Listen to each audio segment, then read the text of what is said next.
Me 39F with my 44 male depressed colleague who has accused me of bullying him.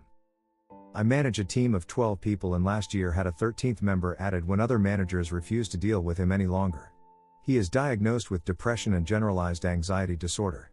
He is morbidly obese and suffers from musculoskeletal problems related to the obesity and diabetes. When they came to me, it was because I have helped other mentally ill staff members and I was happy to take them on as I felt I could help them. We did make progress and steadily increase their level of work. It has never reached the level considered acceptable, but I made accommodations to relieve pressure, hoping this would lead to a sustained long-term improvement. I sought out equipment to help them be more physically comfortable given their obesity. I felt we were making progress. Unfortunately, they committed a serious breach of security, sent out personal information to someone not legally entitled to have it, and I had to place them on formal disciplinary action. Since then they have been on sick leave for over 3 months. They are now subject to attendance management procedures and have reached out to a local mental health group and advised them that I have bullied and harassed them. This bullying and harassment has, according to them, has made it impossible for them to return to work. I have documented evidence that this is not true. When they were told they needed to move away from me for health and safety reasons, they became very distressed and demanded to stay with me for mental health reasons. I have signed documentation where they state I am supportive and they don't want the reasonable accommodations I have offered, shorter days, fewer days, longer breaks, etc. I have a meeting with them and their support workers from the mental health group and I have no idea how to handle this. So how do I handle it? I can prove they are lying and they have a pattern of lying to get themselves out of trouble. I have no concerns about my bosses because they are well aware that this is an utterly unfounded allegation.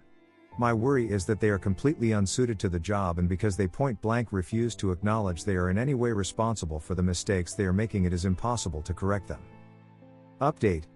Well, the meeting went ahead as planned and thanks to the wonderful advice and tips from people who kindly responded, I was calm and thought I was prepared. Boy, was wrong. My colleague and his support worker were both there and the meeting started really well. I asked how he was doing, what steps he was taking to prepare himself to return to work, etc., and nothing unexpected came up. As arranged, I brought up the allegations of bullying and asked for some specific examples to help me understand what was happening. After worrying myself sick about this, his answer was actually pretty disappointing. He gave no examples and only offered vague explanations about his anxiety, making him overreact to other people's conversations, which made him feel like he was being picked on. I advised him, and my boss backed me up, that there was literally nothing I could do about that.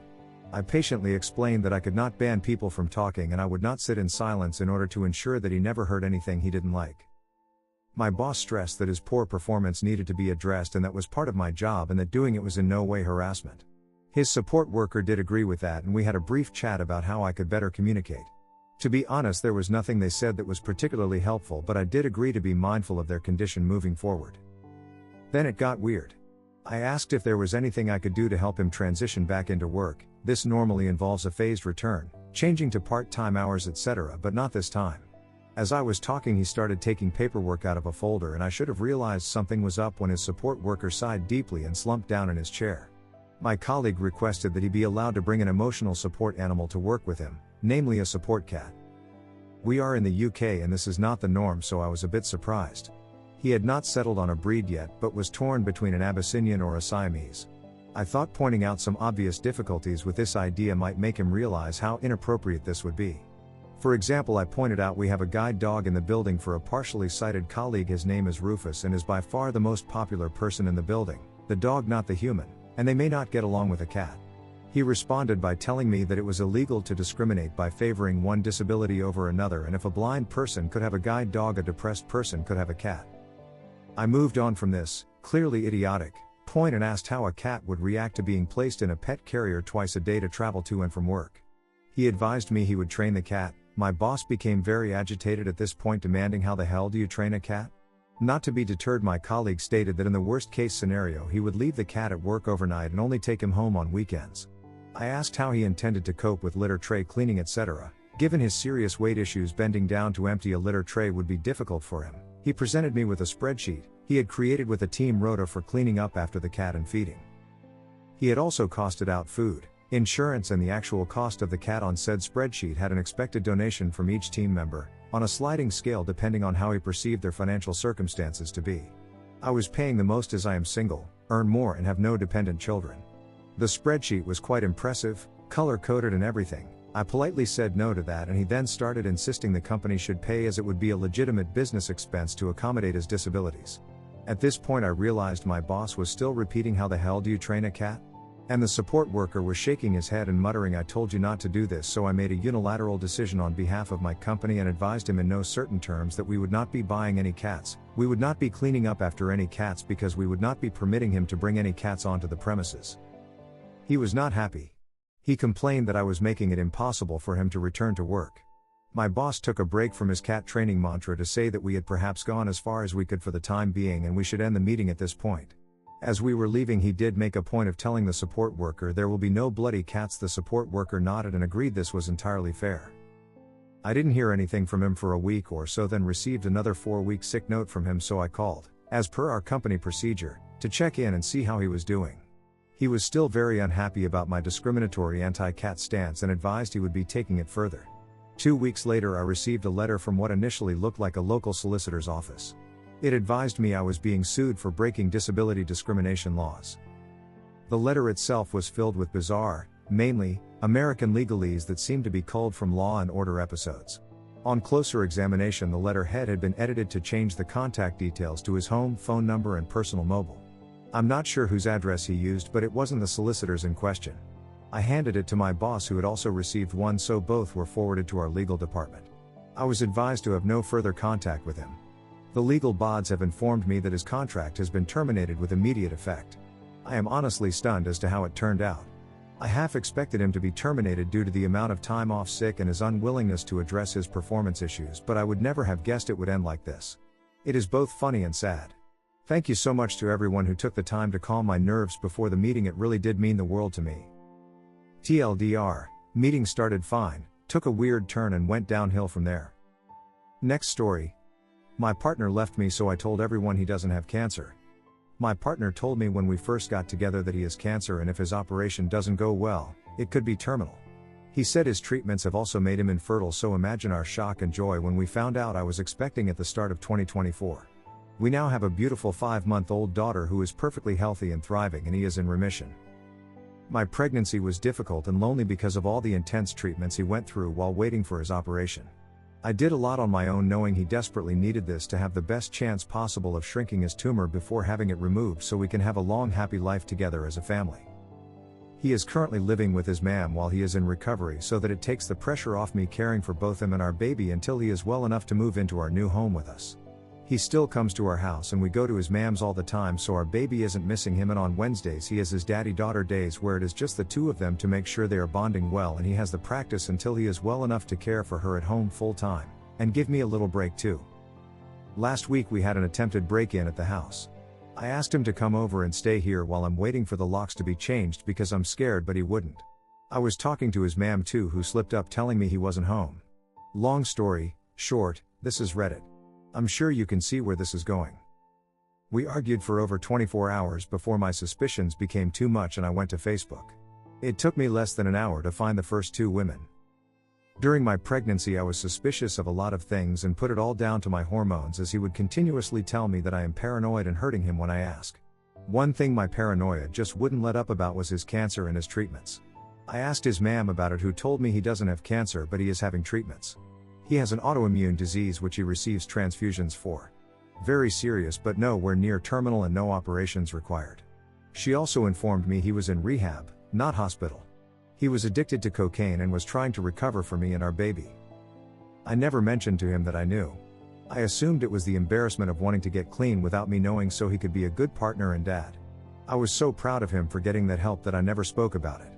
With his autoimmune disease, his mom explained how brutal this has been for him and that he did have chemo a few years back, so maybe that's why he's confused.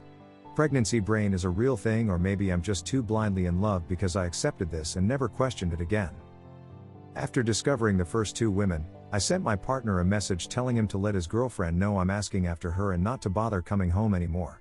I've had the locks changed from the break-in so he can't get in. He panicked and started begging me to answer the phone and let him come see me so he could explain everything. I started to see everything through clear eyes for the first time and realized how long he had been gaslighting me for, and told him no. Realizing he couldn't get through to me and now aware I was trying to contact his girlfriend, he panicked and went to her instead. During that time, I found a photo she had shared of the two of them and shared it to my profile with the caption, "Can someone please ask this woman to contact me?" She instantly blocked me, but her sister got in touch with me instead. Apparently the family have never trusted him and knew something was wrong. This affair is serious enough to have met the family. She says he has told her not to speak to me as I'm a deranged stalker he slept with once years ago and have been hunting him down trying to convince people my baby is his. I sent her a photo of the birth certificate and us in hospital together to show her sister before he can lie to her anymore. During this, I am also messaging another woman who is furious at what he has done and is helping me with all the information she is aware of. She tells me he broke her heart by cheating on her without even knowing he was cheating on me too. So far I have the current timeline. Chemo in March? A 19-year-old? Rehab in April to July? A woman of an appropriate age this time but also cheating on her. August, now, his 20-year-old girlfriend. I then find out his emergency cancer medication that he had to leave for in the middle of labor was actually the fact my two failed epidurals, screaming in agony begging the doctors to help because I thought I was dying while the emergency team rushed in to place extra monitors on our baby in distress was actually just a huge turn on for him, so he needed to go sleep with a 20-year-old before making it back just in time to kiss me before I went into emergency surgery. This was Sunday, it is now Saturday the following week.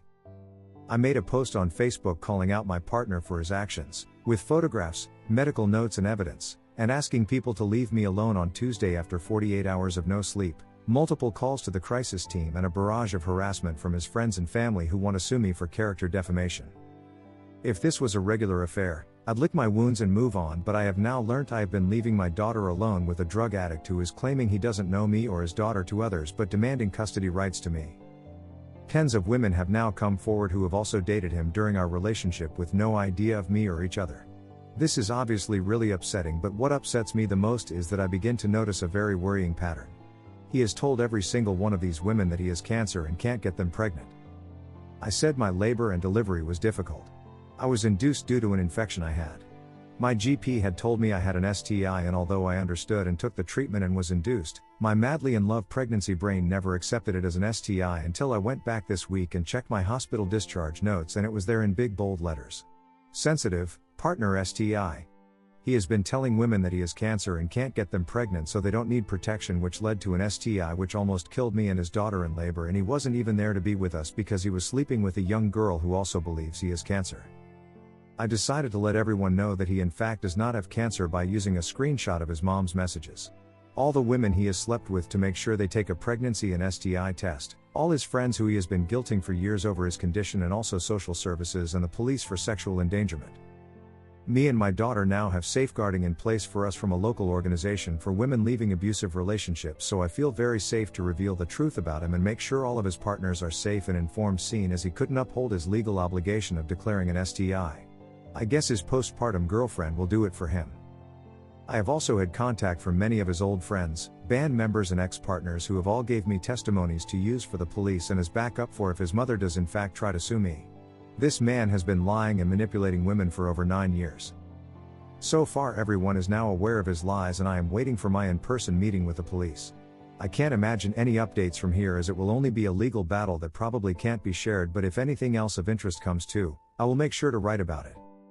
Oh, also, my partner is a primary school teacher. Update. I've spoken to the police this morning. There is nothing they can do unless they find the drugs on his person in the school, so nothing is stopping him snorting a line before he starts work as long as he takes nothing else with him. They've implied the loophole is that they catch him behind the wheel, and if some reported him driving on drugs they could catch him that way. They said they can confirm that multiple reports and investigations have begun before even my report, so they are unable to share much information with me. Even thought he case involves me, but they told me it is imperative I apply for Claire's Law and have helped me with the application. It can take up to 10 days for my in-person meeting to provide my documents, and then it can take several weeks for the information to be shared with me. Knowing what I do already, I feel sick that they have told me how important it is for me to make this application. I can't believe in a few weeks, he's going to discuss me even further when I receive his police records. My only silver lining is that once I have the police reports, on top of my medical reports, he doesn't stand a chance in family court and me and my girl will be free to restart our lives together. Sparkling heart. Also another little note, I've been looking for family court advice in a mom support group and have been informed that luckily she's only 5 months old and any name changes can be made before 6 months with only one parent's consent and the witnesses don't need to be his choice, so I will be removing his surname and his grand's name from her middle name, for her to take my surname and not have any more ties to his family. I just wanted to put an apology in here as well as a lot of people have commented on my poor writing. I am a new ma'am who was lacking sleep even before any of this came to light. Everything I've wrote has basically been just a big vent for me. I know I'm no novelist, but I still apologize if it's been difficult to read. Update 2. I have managed to provide enough evidence of drug use and emotional blackmail to the police to have a domestic abuse case opened. This is going straight past the school to the highest authority to keep him away from children. This is huge news and gives me such a relief in knowing my child and others will be safe, but I still have that awful feeling of guilt for him. Just 2 weeks ago we called each other bride and groom. I think it's going to take a while to grieve the person I thought I knew while dealing with the one I know now. I hope this is the point he actually goes to rehab instead of lying about it and can find happiness and restart his life. I don't think I want to make any more updates now. I am unbelievably grateful for the kind words and advice, but I originally just wrote this to get my emotions out of my head to help me sleep better. I know I used a clickbaity title, but I did not expect my post to blow up like this. Thank you all for helping and making my emotions feel validated in an absolutely insane situation. Me and my little girl are going to be okay. I hope you guys like this video. If you did, make sure like, comment, share and subscribe the channel our posts.